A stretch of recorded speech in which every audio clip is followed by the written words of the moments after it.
Today's thought is a reminder that God is in control. In Job chapter 18, one of Job's friend, Bildad, talks about terrors making someone afraid on every side in verse 11.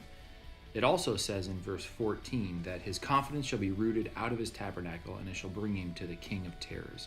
I never really noticed in the Bible the word terror before, much less the king of terrors. Life can throw a lot of things at you, and it's easy to get overwhelmed or fearful or anxious. In fact, the Bible talks about a lot of other kings and princes of this world, things that seem to be in control of our life and things that happen around us. In Job, there's the king of terror. In Revelation 19, verse 19, the Bible talks about the beast, the kings of this world and their armies setting war against the saints of God. There's a lot of political unrest these days, and many people look to our leaders, our politicians, our president, for answers. There's also rulers of darkness. Ephesians chapter 6 verse 12 says that there are spiritual wickedness in high places.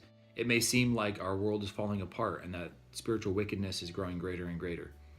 But it also says that we wrestle not against flesh and blood, not against principalities or the kings of this world, the things that seem to be in control.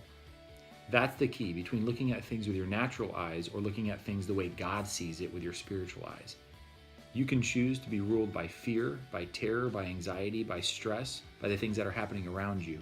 Or you can put your trust in something that is above the things of this world. In Revelation 19, verse 16, the Bible says that God is the king above all the other kings and the Lord above all the other lords. He earned that distinction when he was crowned with a crown of thorns at Calvary, conquering death, hell, the grave, and everything in this world.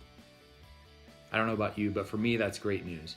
It means that even though things go on in my life that seem to be out of control, things happen that I can't fix, I still know who has everything under control. It means that you don't have to worry about terrorism because we serve the king who's over the king of terrorism.